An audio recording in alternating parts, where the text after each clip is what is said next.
qué el Imperio Romano duró muchísimo más que el de Macedonia? ¿Y cómo se relaciona esto con las criptomonedas?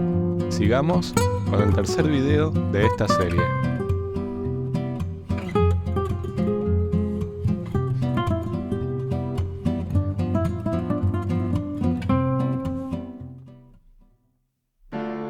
Parte 3.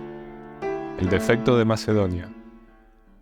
En el video de Filosofía de Película, que tomo como punto de partida, Oscar explica: Macedonia se expande en una década con un general carismático y su imperio desaparece como una pompa de jabón tras su muerte.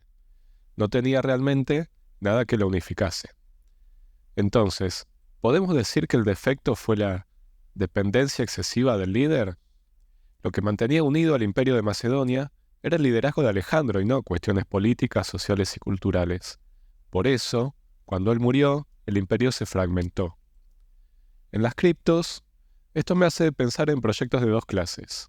Uno, los que dependen de una compañía, por ejemplo, exchanges, Binance, Huobi, Crypto.com, Nexo, FTX. Por ejemplo, empresas que dan un servicio financiero o emiten un token relacionado con esto. Tether, USDC, Uniswap, Ripple, Binance USD.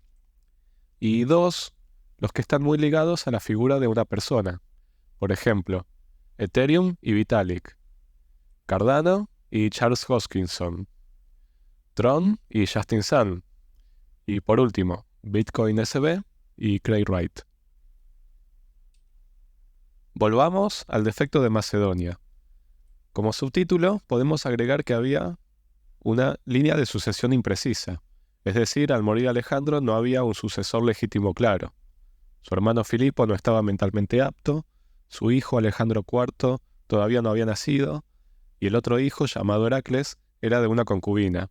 Además, Alejandro no dejó claro quién debía sucederlo y cómo.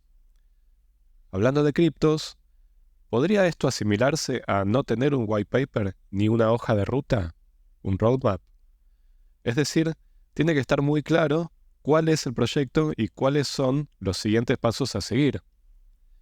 Entonces, en este punto podemos nombrar las criptos que 1. No tienen un white paper. 2. No tienen un roadmap. 3. Los tienen, pero no los respetan o se contradicen. Ejemplos: BTC y BSB. Bitcoin BTC. Gran parte de su comunidad no está de acuerdo con el título del white paper, sus acciones contradicen la idea original de Satoshi y además podríamos decir que no tienen una hoja de ruta clara. Lo que mantiene unidos a sus integrantes es el liderazgo del market cap. El día que BTC pierda el primer lugar en market cap, ¿qué pensás que harán los que solo lo tienen pensando que es refugio de valor? Por su parte, Bitcoin Satoshi Vision para mí contradice el white paper en el sentido de que es regulation friendly, como dice su página oficial. Es decir, al cumplir con las imposiciones de los gobiernos, ya no es neutral ni resistente a la censura, cualidades fundamentales del Bitcoin original. En conclusión, ¿qué nos enseña el caso de Macedonia?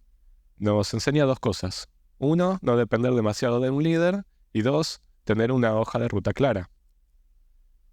¿Cómo será la cripto que se convertirá en el próximo imperio romano? Tendrá un white paper y una hoja de ruta claras y consistentes, y tanto los usuarios como los desarrolladores y la comunidad en general de ese proyecto deberán ser coherentes con ese white paper y esa hoja de ruta. Así que, ¿conoces otra cripto que no tenga un white paper o lo contradiga descaradamente? ¿Te parece que eso es algo importante? ¿Hay otras criptos que se amoldan mejor al caso de Macedonia? Si te gustó el video, dale like y suscríbete. Y en el próximo te voy a hablar del defecto que tuvo otra ciudad, que no te voy a decir cuál es, pero te dejo esta foto de la reina Dido como pista. Esto fue todo, espero que te haya parecido interesante. Chao.